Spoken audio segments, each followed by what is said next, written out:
¿Ahí hay algún fenómeno interesante para estudiar de por qué, a pesar de que Chile tiene más fondos en cantidad, sus startups no son las que más dinero levantan o levantaron por lo menos en ese año, ¿no?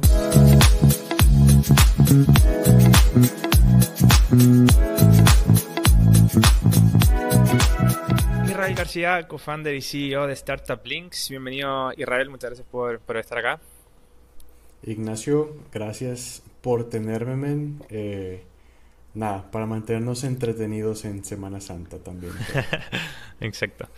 Oye, Israel Startup Links es una especie de plataforma, por lo que vi, que busca conectar, digamos, startups un poco más early stage, pre-seed, seed, con inversionistas. Y bueno, siempre le pregunto a la gente que viene acá cómo pensaron en esa idea, porque me interesa, soy súper curioso y me gusta saber cómo nacen las ideas, así que te quería preguntar un poquito cómo nació, si tenían esa necesidad de antes o cómo pensaste en esta plataforma. Sí, haz de cuenta que yo trabajaba en una aceleradora acá en México.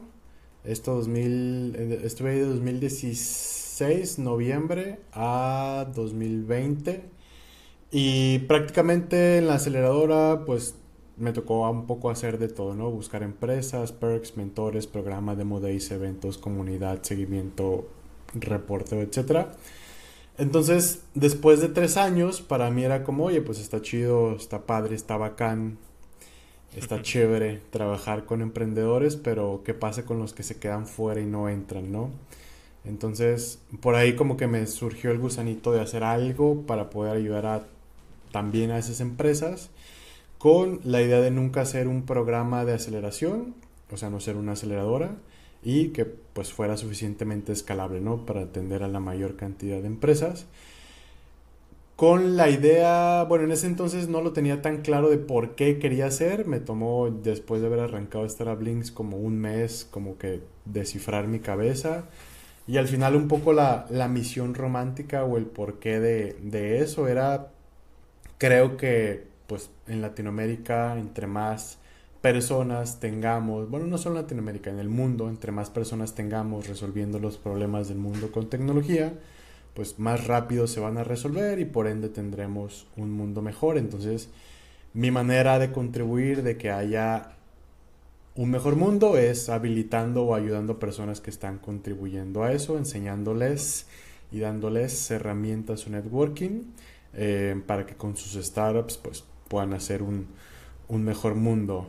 La primera versión o la primera idea de Startup Links no era una plataforma, era un canal de YouTube. Yo quería ser youtuber.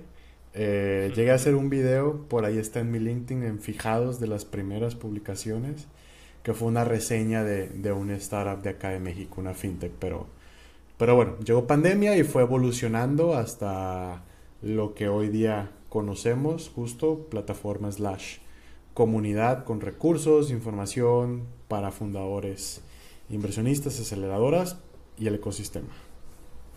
Bueno, igual vamos a volver a esa parte de youtuber. He visto que tienen un montón de videos que le ha ido bastante bien, a la gente le interesa, así que también vamos a tocar ese tema. Y justamente quería hablar un poquito de la parte de comunidad, porque una de las cosas más importantes de una comunidad cualquiera es que sea activa, ¿cierto? Y yo he Sí. participado en hartas comunidades de un montón de cosas de distinta índole, digamos, y muchas mueren porque no hay participación. Entonces quería preguntarte también qué tips o qué estrategias han tomado en Startup Links para que eso no pase y se mantenga una comunidad activa con los miembros. Sí, la verdad es que comunidad de startups no tenemos, no por lo menos una de la que yo esté orgullosa y que diga, pum, ya desciframos cómo funciona este show para startups, porque justo pasa lo que dices. Tenemos un grupo de WhatsApp donde tenemos a los fellows de Startup Links, que son empresas que ya filtramos, ya evaluamos, aplicaron y son las empresas que tienen toda nuestra confianza para conectarse con inversionistas. Nosotros les hacemos esa intros, entre otros beneficios, pero pues es un grupo de 15 20 empresas que pues no siempre está activo, la verdad. Eso del lado de startups, que yo siempre he dicho en startups, tenemos audiencia, no hemos sabido cómo hacer comunidad, Ya. porque pues justo la palabra comunidad es complicado, es una cosa que vive, habita y la gente se ayuda y comunica sin que tú estés empujando. Eso nos ha costado con startups. Con aceleradoras e inversionistas tenemos igual un grupo de WhatsApp que te cuento un poco la dinámica. Con aceleradoras no hemos logrado que entre ellas se comuniquen, y también pues el caso de que entre ellas se comuniquen no es tan común y no es tan fácil porque no está tan clara como para qué. Pero tenemos muy buena relación con casi todas, si no es que todas las que hablan español en la región, que se enfocan en startups y que mínimo atienden startups de un país completo, porque publicamos sus convocatorias, tenemos ahí igual un grupo de WhatsApp, los tenemos en la base de datos, hacemos mapeos de eso, entonces hay como valor que va y viene, pero donde hemos hecho una muy buena chamba, es un muy buen trabajo, es en la comunidad de inversionistas. Ahí sí le metimos lupa, lápiz, pensar, pivotear, darle vueltas izquierda, derecha.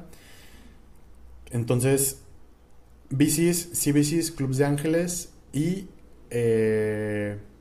no, esos tres. VCs, CVCs y clubs de ángeles. No tenemos ángeles, eso también lo intentamos, no funcionó para nosotros, eso es otro rollo. Pero a este grupo justo, ¿qué les dimos? Primero, desafortunadamente, nos enfocamos en construir nuestra reputación.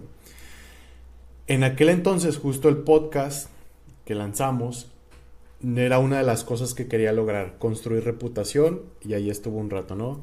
Hicimos los reverse pitches y también nos ayudó a eso. Los otros eventos que hacíamos abonaban a eso, entonces llegó un tiempo donde teníamos una base de datos de 120 y pico instituciones, y les dijimos, oye, pues ya estuviste en un evento conmigo, en un reverse pitch, ya fuiste a un demo day, ya te he mandado deals, ya me has visto en algunos eventillos, ¿te late unirte a este grupo de WhatsApp? Algunos dijeron que sí, otros dijeron que no, que porque ya había muchos grupos de WhatsApp. Los que dijeron que sí, yo tenía como claro que había que ser muy metódicos en paso 1, paso 2, paso 3, porque ya habíamos visto cuando se registraban en Startup Links, fuimos como mejorando ese procesito de, pues llenas un formulario, un Airtable, y ya con eso publico tu perfil. Pero yo veía que como que no, pues no sucedía nada. Luego dijo, ok, ¿qué pasa si te registras y tenemos una llamada? Entonces, a los que tenían la llamada, nos iba mejor en engagement, en siguientes pasos, valor, respuesta que nos daban. Entonces, ahorita el procesito completo de esa comunidad es: te registras porque ya nos conoces o no nos conoces y nunca hemos interactuado, te creamos un perfil en Startup Links, ahí mismo te preguntamos si quieres estar en el grupo de WhatsApp, en tu mismo correo donde te damos la bienvenida, casi ya te estamos poniendo algo de valor de que, oye, aquí están estos deals que creemos que te pueden gustar, y cuando los presentamos en el grupo de WhatsApp, y ahí está una de las claves, yo creo, que tienes tu procesito muy bien hecho. Siempre se tienen que presentar ellos, tienen que decir quiénes son, su liga de LinkedIn y su tesis. Entonces, no es nada más, te creo un perfil y te doy la bienvenida por correo y te aviento un grupo de WhatsApp, sino te creo un perfil donde las personas te van a ver, te doy valor porque a lo mejor luego sales publicado en el siguiente mapeo, luego te puedo dar algunos deals como recomendación de Dealflow. Y en el grupo de WhatsApp lo vas a ver, te van a dar la bienvenida, gente que conoces, gente que no conoces, casi que todas las semanas estamos ahí poniendo cosas de valor, más la conversación que arma la misma comunidad de, oigan, ¿vieron esta noticia? O tengo esta duda, o este evento, ¿quién va a estar en no sé qué lugar? Entonces, ahorita ya es como muy rápido el valor percibido de, no manches, entré aquí con Startup Links y ya conocí a 2, 3 que me escribieron en privado, me mandaron deals y voy a salir en un mes en este mapeo, entonces, bueno. Pero pues todos esos pasitos tuvimos que irlos viendo, validando y ver cuál generaba como mayor impacto. Entonces, ahorita está así. Ahora que lancemos producto, esa parte final va a cambiar porque el onboarding es más complicado porque ya involucras más personas del mismo equipo, ya tienen un perfil en vivo que tienen que administrar, funcionalidades de software, bla. Pero bueno, en resumen, creo que algo que hicimos muy bien fue el canal, en este caso un grupo de WhatsApp, cómo demostrar el valor como muy rápido y al inicio diseñar cosas para que se mantuviera activo sin que nosotros estuviéramos ahí. Genial. Oye, y hablando también del reporte que mencionabas, te quería preguntar porque, bueno, vi que sacaron el mes pasado, en marzo, un reporte que estaba súper bueno y me quedó la duda de dónde sacan tanta información de los mismos contactos que decías que tienen, porque me imagino que esa información no es pública, entonces es un trabajo no menor agrupar todo eso, ¿o no? Sí, haz de cuenta que sacamos dos reportes, de hecho. Uno, 100% con nuestra información. Y esa info justo es cuando un nuevo inversionista o aceleradora se registra. Ponle tú, le preguntamos 35 campos. Tu nombre, website, descripción, logo, ticket mínimo, máximo, ta, ta, ta, ta, ta, ta. De esos 35 campos, en nuestra base de datos pública hemos de tener visibles unos 28 o 27, por mencionar un número. Los otros 7 nos los reservamos para nosotros como tamaño de fondo, algunos contactos y lo que sí hicimos fue preguntar un par de cosas como cuántas empresas viste este último año, en cuántas invertiste y otras dos datos que se me deben de estar olvidando.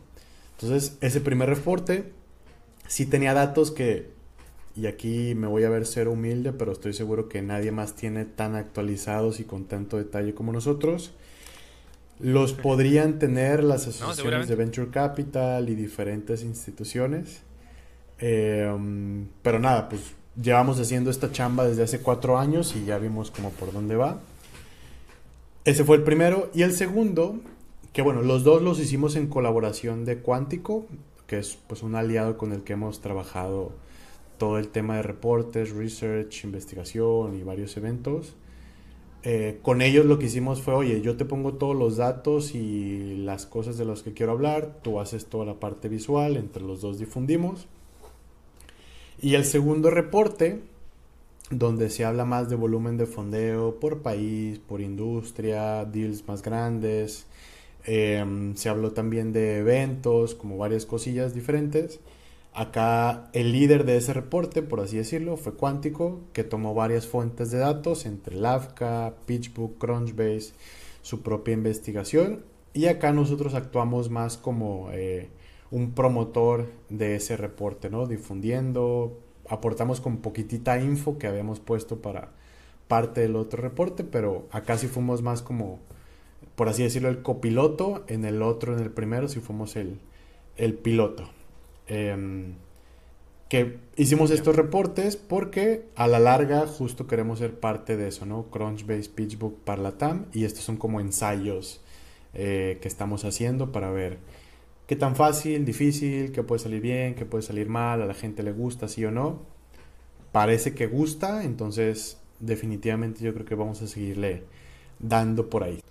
Bueno, y te quería preguntar también por ese reporte, el que fueron copilotos, porque ese lo leí y bueno, una de las conclusiones que decía es que iba un poco a la baja el monto de las inversiones el 2024 y te quería preguntar, bueno, primero, ¿qué rescatas del reporte? Así como en términos de tendencias, ¿qué te llamó a ti la atención que quizás cuando estabas haciéndolo o antes de hacerlo no pensabas que fuera a ser así?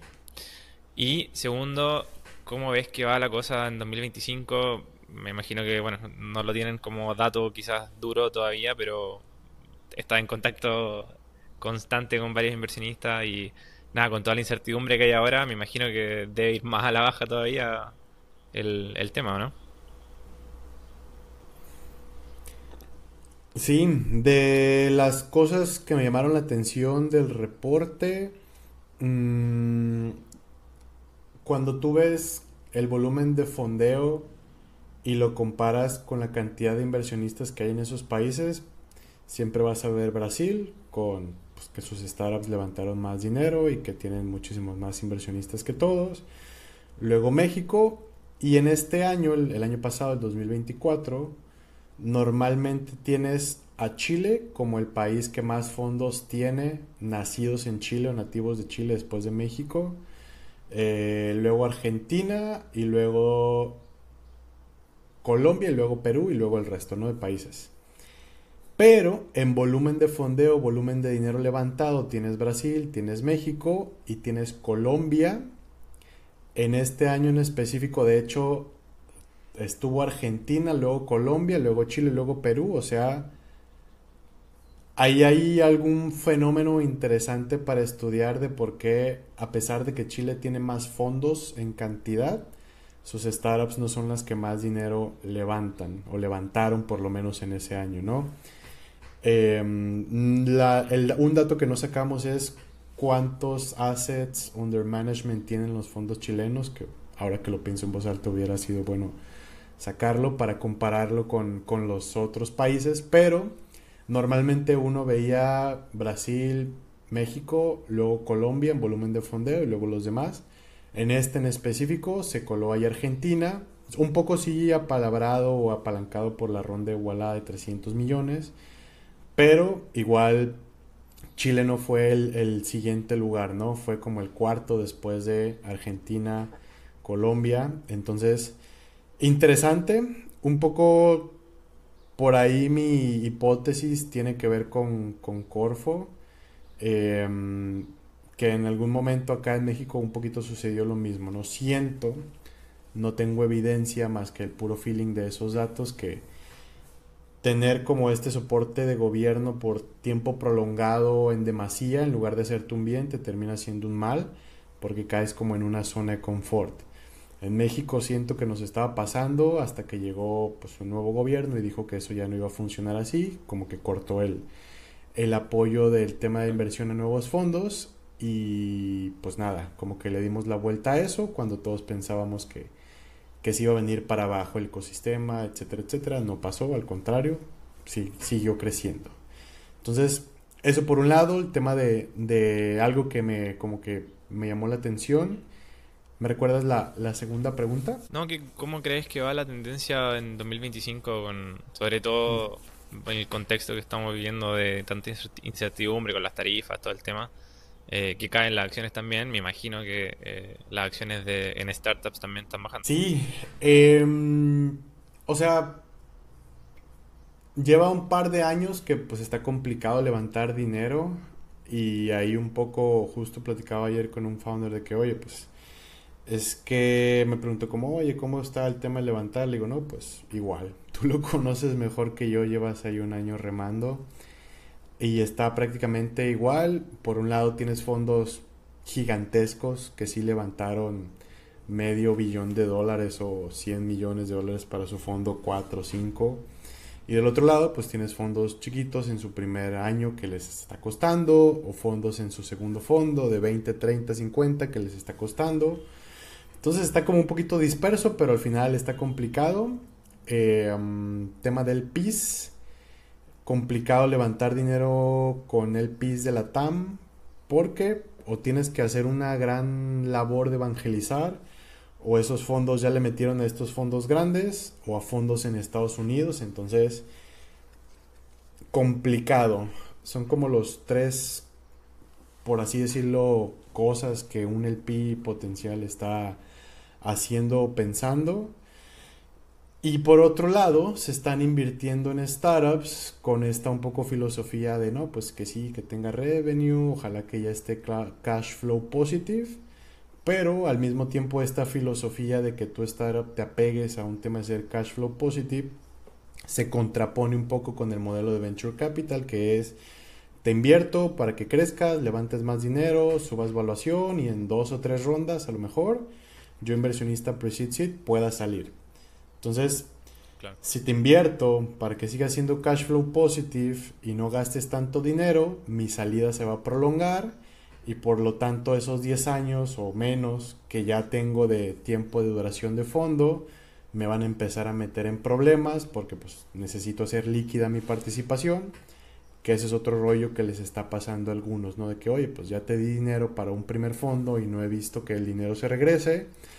A pesar de que tienes buenas startups en papel, pero si no hay liquidez, pues les ha tocado ponerse a chambear a algunos, ¿no? Y oye, pues si esto no se está vendiendo, porque no veo que alguien la vaya a comprar, el fundador no veo que quiera levantar más dinero porque está cash flow positive, a lo mejor sería en adelante, pues me toca salir a buscar secundarias, pero que seguramente van a tener un descuento interesante, entonces me tengo que poner a chambear a vender mi participación y la voy a tener que vender un poquito más barata, complicado. Son Claro, al como final pues se varias cae un cosas ahí que poquito, se juntan. sí, se cae un poquito el modelo, como dices tú. Eh, pero bueno, al final creo yo que en general los inversionistas de todo tipo están buscando más certidumbre que incertidumbre, ¿eh? Y es un poco lo que tú decías.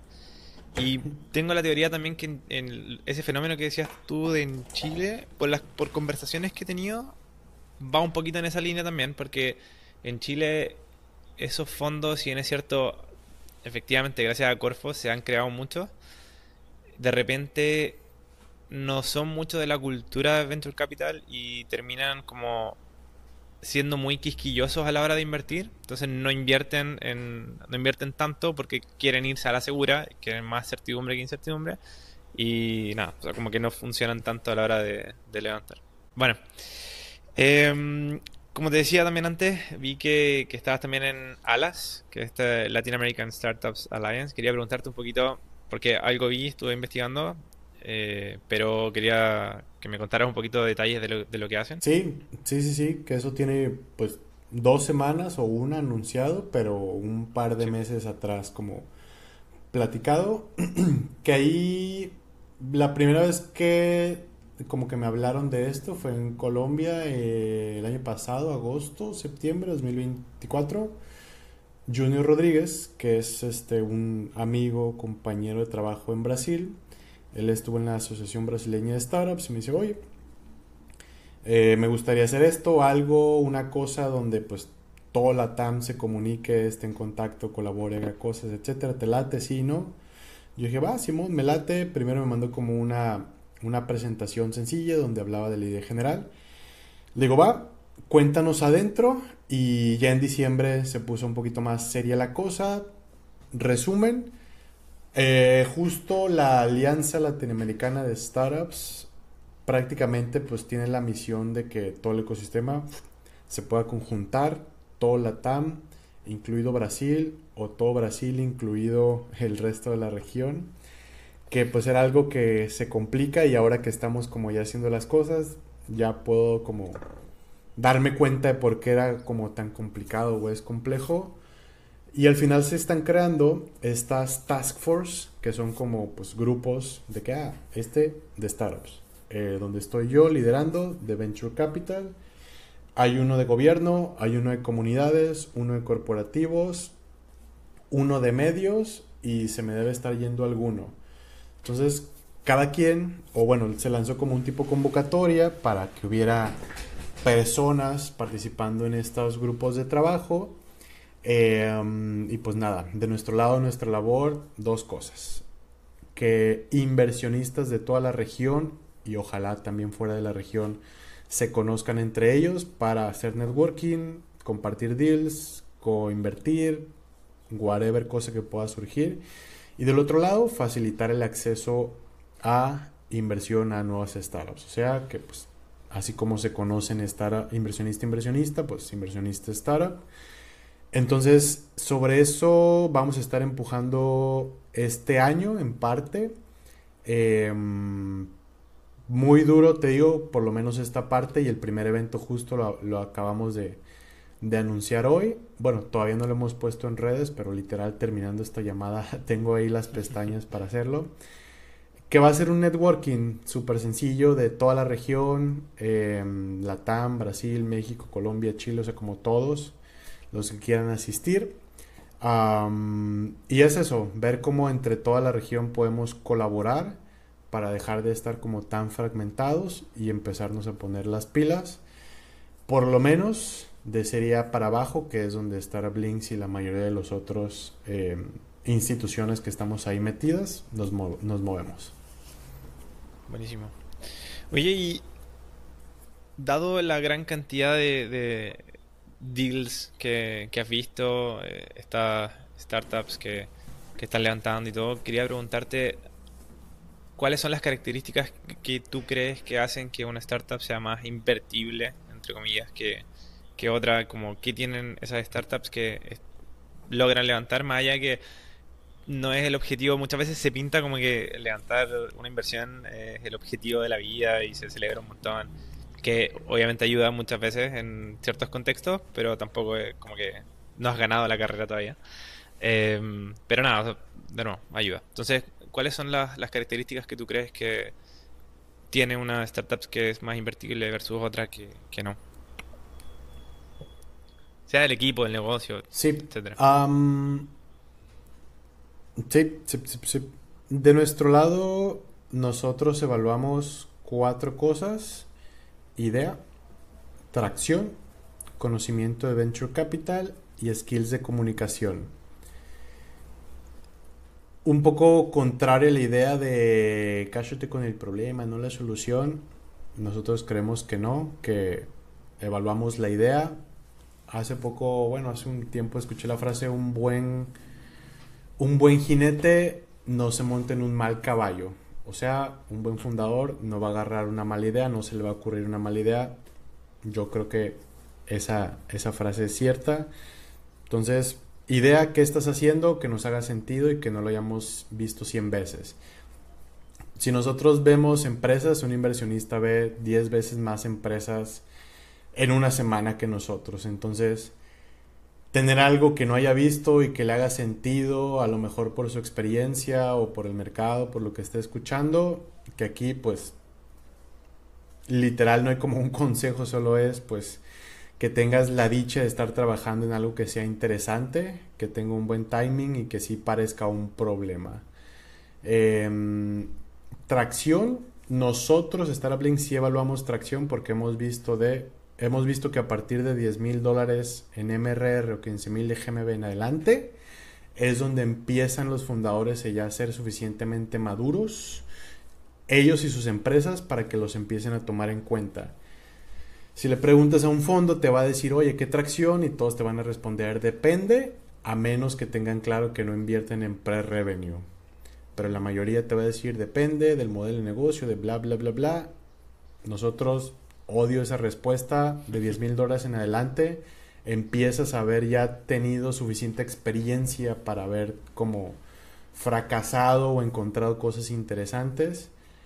En su momento trabajamos con emprendedores que tenían, no sé, 10,000, 15,000, 20,000, 100,000 descargas y cero revenue. Sí hay, sí va a haber. La verdad es que es complicadísimo ese tipo de empresas. Entonces, probablemente hoy, no sé si diríamos que trabajaríamos con alguien en esas condiciones. Pero bueno, idea, atracción. Conocimiento de Venture Capital, esto sí no te lo puedes saltar y esto es como ir a la escuela. Tienes que saber qué es un SAFE, qué es un cap table, runway, bond rate, post money, pre money, dilución, etcétera. Eso nadie se lo puede saltar, lo tienes que saber. La manera de saber es, uno, ponerte a estudiar, ponerte a escuchar podcasts, viendo en español, en inglés, leyendo en LinkedIn, hasta viendo series, ya hay hasta películas. Ahí no hay un workaround, literal es como la escuelita. Y en nuestro caso agregamos la parte de comunicación, skills de comunicación, que es cómo te comunicas, cómo respondes preguntas, no solo para levantar dinero, sino así como levantas dinero, contratas, vendes, te comunicas con el equipo. Que esta parte de skills de comunicación y la atracción, un inversionista tal vez lo empaqueta, bueno, no, esta parte de skills de comunicación, un inversionista lo empaqueta como el equipo. Y al final, pues cada quien te dice sus cosas, ¿no? No, de que no, sí, que sea un equipo bueno, que sea un equipo no sé qué o lo que sea. Un poco tratando de bajar esas cosas que realmente un inversionista evalúa. Que el equipo, pues, sea complementario. O sea, la técnica, la persona administradora, el de negocios, bla, bla, bla. Que hablen inglés. No tiene ciencia eso. Si no hablas inglés, no vas a poder levantar más dinero más adelante y por ende se dificulta mi salida. Ningún fondo en la TAM te va a decir, oye, no te voy a invertir porque no hablas inglés y me di cuenta en los correos o en tu deck. Eso no lo he visto nunca, pero sucede. Que tu skill de fundraising, por así llamarlo, se vea sólido, o sea, igual, un poquito aquí el tema de que pues, conozcas de términos, que se vea que sabes lo que estás haciendo, que hayas tenido una estrategia decente de acercarte y levantar dinero y no como que se vea que no es tu primera vez, vaya. Lo difícil de eso es, oye, pero si es mi primera vez, ¿cómo le hago para que no se vea que es mi primera vez? Pues bueno, a veces te Bueno, tocará regarla, a veces te tocará aprender, a veces te tocará los dos al mismo tiempo, entonces ahí la recomendación un poco es igual. Puedes ir a Startup Links, chutarte muchos contenidos, a Startupable, a otros podcasts en inglés, series, etcétera. Eh, y al final, pues, un poco el feeling, ¿no? Que le da el equipo o sea, que le dé el equipo. Desde cómo respondes un correo, hasta cómo hablas, hasta cómo te vistes, cómo te ves. Todo influye porque son como pequeñas señales que el inversionista va captando. Decir, esta persona me da confianza, sí o no, para yo entregarle mi dinero que me costó muchísimo dinero levantar. Que eso es como el paquete estándar, por así decirlo. Cuando eres un fundador primerizo que no tienes pedigrí, eso es como lo que te van a revisar. Cuando eres un fundador que viene de tener pedigrí, haber estudiado en Estados Unidos o Stanford, o de venir de un unicornio, o ya haber cofundado con éxito una startup previa, pues muchas de estas cosas no te aplican. Ya vas a tener un conocimiento, probablemente hablas inglés, hablas muy bien y sabes entender qué es lo que hacen, entonces se te va a facilitar mucho más levantar dinero con un PowerPoint o con menos cosas. Pero, según claro. nosotros, 70% de los founders en la región son primerizos, entonces caen más como en la primera eh, categoría de founders. Oye, me hizo mucho sentido el tema de la comunicación. Justo el otro día estaba hablando con un fundador, que no voy a decir ni siquiera la idea porque va a saber que es él, pero eh, es súper buena la idea. Y él viene más del mundo investigación. Y de nuevo, es súper buena la idea y creo que es una solución que aporta, pero el tipo tiene cero habilidad comunicacional y realmente se nota y creo que, nada, o sea, como para poder incluso armar un equipo, lo que tú decías, está súper difícil porque es cero, o sea, cero. Y creo que pasa mucho también de la gente que viene del mundo de la investigación, que tiene soluciones muy buenas, pero que tiene que trabajar harto en esas habilidades comunicacionales o en esos soft skills que nada, son súper importantes. Oye, bueno, para ir cerrando, que nos estamos pasando, pero toda esta conversación partió por Dale, una dale, dale. publicación por una publicación que vi de ustedes que justo estaban cerrando su podcast después de, eran un poquito más de 80 capítulos, si no me equivoco. Y nada, obviamente me interesó mucho Sí. porque estoy partiendo de esto. Pero aunque como te decía, lo hago porque me entretiene, porque me gusta estar conociendo gente y todo, que he dejado muy botado esa parte de mí desde que empecé a emprender. En realidad como que no trabajé mucho en el networking y todo y me arrepiento un poco y por eso también este concepto. Y nada, justo hace poquito estaba leyendo un libro de Seth Godin que es The Deep y hablaba de cuándo darse cuenta de, en el fondo, nada, dejar de lado lo que estáis haciendo, o dejar de hacerlo, digamos. Y nada, me hizo mucho sentido con una de las cosas, una de las razones que dijiste, que es cuando ya, digamos, el nivel de esfuerzo ya es mucho mayor que la recompensa que estoy teniendo, ya sea económica, emocional, lo que sea. Y nada, quería preguntarte, bueno, unas dos, tres preguntas del tema del podcast, pero primero, ¿en qué momento se dieron cuenta? Dijeron, basta, hasta aquí llegamos, que igual debe ser un momento difícil. Yo creo que hace como un año, la verdad. O sea, como un año yo creo que fue la primera vez que lo pensé, pero hace 6 meses que lo decidí y por terminar de los compromisos, pues apenas esta semana, ¿no? Que se anuncia. Que realmente ese capítulo lo grabamos en agosto, septiembre. O sea, ve cuánto tiempo pasó. Así es de nuestro compromiso con el podcast, ¿no? También. Y el capítulo anterior, que salió en enero, febrero, se grabó en mayo 2024. Wow. Entonces, ya traía algo de tiempo, como la idea rondando, y pues desafortunadamente no es que los invitados no quisiéramos darle su espacio, su lugar, etcétera, porque pues igual muy rifados, muy buenos, y créeme que un criterio que yo tenía con cada episodio cuando grababa, porque al final yo ya no era quien grababa, era aprendí sí o no. Si aprendí algo, era un buen episodio. Si no aprendí nada, yo lo consideraba como un episodio pues que no estuvo tan chido. Entonces, te diría que eso, o hace un año como que en la cabeza ya lo teníamos, pero hace 6 meses fue como listo, ya va con esto. Y agosto fue el último capítulo grabado. Que, pues bueno, eso para responder la pregunta y no llenarla de paja. Oye, ¿y lograron monetizar algo como el podcast como tal? ¿O Mm. era más, bueno, un gasto, digamos, de energía y recursos? Bueno, porque decía en el fondo que esto que te decía, que no había tanta recompensa por el esfuerzo que era.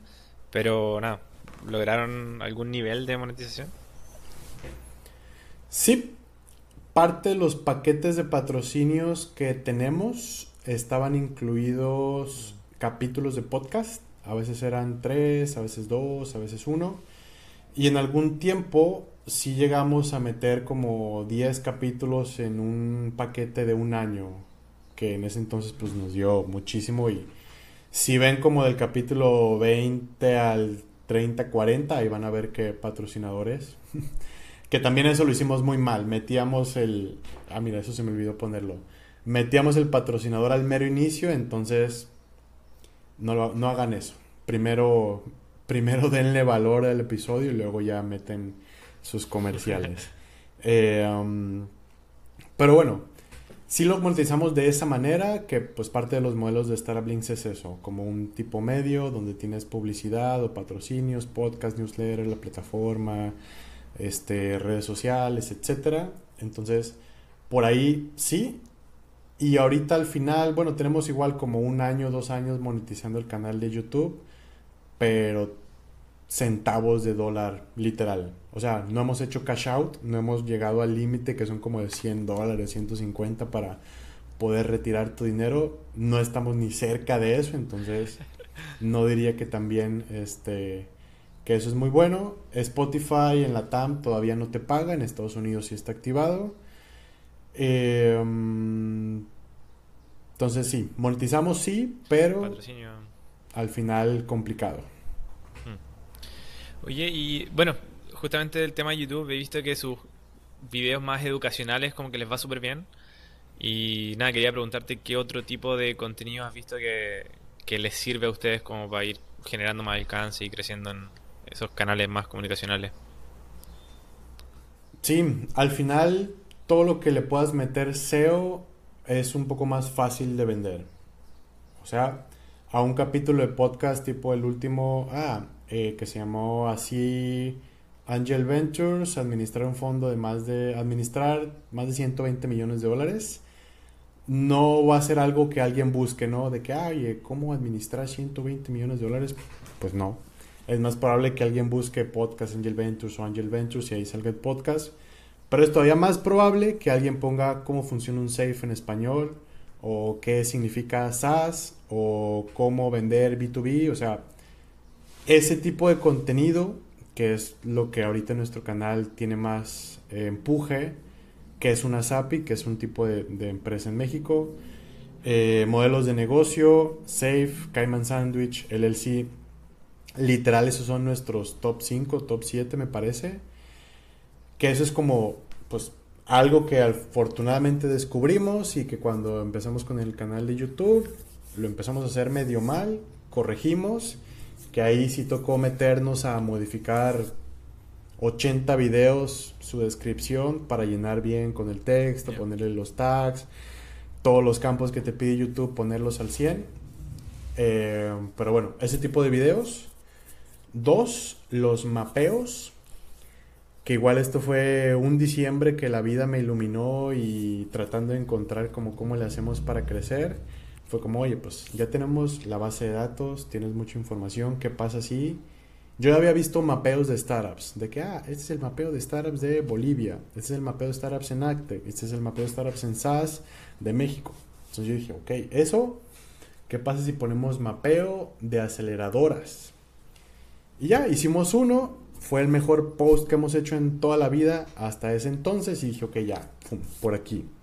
Y sí, no importa si lo comparto yo, Startup Links, alguien del equipo, embajadores, a esos posts les va súper bien porque tienen información valiosa, logos, a LinkedIn le encantan las imágenes que tienen logos y al final pues terminas etiquetando a todas esas instituciones que estás mencionando, entonces ellas mismas repostean y se arma ahí un efecto interesante. Tres, noticias, que es en algo que nos acabamos de meter bien de manera formal. Habíamos hecho experimentos de noticias que nos llegaban solo de fundraising, de que el startup tal levanta y yo veía que les iba bien, decía, me tomó 20, 15 minutos copiar, pegar, crear una imagen, publicarla, versus nos tomó como 10 horas hacer un capítulo que lo van a ver 300 personas, versus esta cosa que ahorita números actualizados tiene una visibilidad de mínimo 1000 personas si es que le va medio medio, y también te da seguidores y te da como otras cosas, entonces era como esfuerzo bajo, recompensa altísima en una noticia de fundraising, increíble. Y aparte de eso mismo lo puedes vender cuando es otro tipo de noticias, muchísimo mejor. Diría que esos tres y bueno, los reportes que pues no son tan fáciles de hacer porque pues no siempre la info no cae de los árboles, entonces toma un poquito más de tiempo hacerlas. No sé si vayamos a regresar a los reverse pitches pronto, que es un tipo de evento que también por ahí tenía como gran empuje, pero bueno, mapeos, reportes y estos video contenidos y las noticias. Buenísimo. Buenísimo. Oye, y para ir cerrando, Israel, como te decía al principio, siempre me gusta cerrar preguntándole a los invitados si tienen alguna idea de negocio que encuentren interesante y que obviamente no vayan a hacer porque están enfocados en otra cosa, pero que si alguien más la hace está bueno. Sí, si yo no estuviera haciendo Startup Links, y de hecho sí, como era pandemia, pues dije, vamos a ver, estaría haciendo y llegué a hacer una primera entrevista, o sea, apenas estaba como viendo, y es cómo le hacemos para ayudar a las personas a encontrar su propósito profesional, o sea, a qué se quieren dedicar. No que quieren estudiar, sino a qué se quieren dedicar. Obviamente parte de qué te quieres dedicar tiene que ver con qué tienes que estudiar, pero no lo ataba yo a qué carrera universitaria, porque en mi cabeza, en aquel entonces y ahorita también, ahora más que en aquel entonces, yo me imagino que lo mejor oye, no necesitas ir a la uni, ocupas Platzi, ocupas este curso gratuito, ocupas ir a este taller que está en tu ciudad, ocupas aventarte 100 horas de YouTube y luego ser practicante y luego no sé qué, y luego, o sea, me imaginaba como, bueno, esto viene de la idea o de la situación que yo viví, que me costó muchísimo y sufrí muchísimo encontrando qué estudiar, ¿no? Ahí sí era qué estudiar.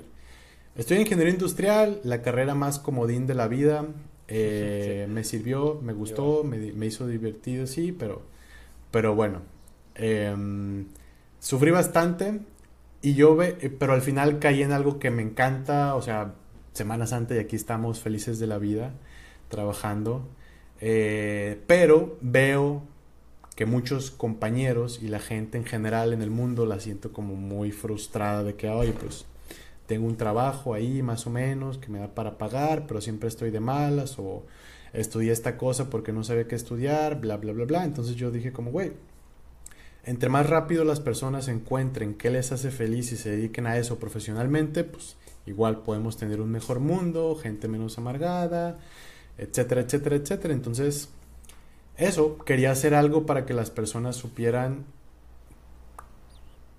a qué cosas podían dedicarse profesionalmente. En mi lluvia de ideas yo dije, pues uno, que sepan qué carreras hay. Eso como básico. Para eso, según yo, iba a hacer videos entrevistando a la mayor cantidad de personas de todas las carreras posibles. Luego, que pudieran hablar con esas personas para que les platicaran cómo se ve su día a día. Y tres, ahí sí era más complicado porque era como, oye, ¿cómo le haces para darte como microexperiencias? De que, oye, no sabes si eres bueno con, no sé, hacer muebles. ¿Cómo le hago para que pruebes una semana y te vayas a trabajar a una mueblería? Que a lo mejor no te vas a dedicar a hacer muebles, pero te diste cuenta que cuando estabas pintando el mueble dijiste como, oye, esto por alguna razón me gusta y vamos a ver qué más hay por el lado de pintar cosas, ¿no? Por mencionar un ejemplo rarísimo. Oye, a lo mejor y te diste cuenta que no te gustaba eso, pero te imaginaste pintando los muebles o pintando la ambientación de una obra de teatro. Ok, increíble. ¿Y qué tiene que ver eso con tu vida? Nada, nunca has ido al teatro, pero como te pusiste a hacer la chamba, pues no te quedaste con, sí, voy a estudiar esta cosa que ya sé que existe, sino experimentaste cosas que no sabías que existían y ahora tienes como algo más, porque llegan los 18 años, uno cree que sabe cosas, no sabe nada porque no ha vivido nada, entonces toma una decisión muy desinformada la mayor Sí. parte del tiempo. Hay un espacio gigante ahí porque es verdad, compañeros míos, yo estudié una maestría también, tanto de pregrado como de posgrado de esa maestría, creo que están súper perdidos, bueno, incluyéndome un poquito. De aquí también la raíz de este podcast, a ver qué más se puede hacer. Pero sí, es verdad, o sea, al final la gente creo que hoy en día está súper perdida, mucha, obviamente no toda, pero hay un espacio gigante para mejorar eso. Oye, Israel, muchas gracias Sí. por haber venido. Nos pasamos bastante, pero no importa. Estuvo entretenida la No, conversa y hombre. aprendí harto. Así que muchas gracias. Gracias a ti, mi buen, por escucharme las preguntas y pues nada, ojalá sirva por ahí a la audiencia. Vale, estamos hablando. Que estés bien. Chao, chao. Chao.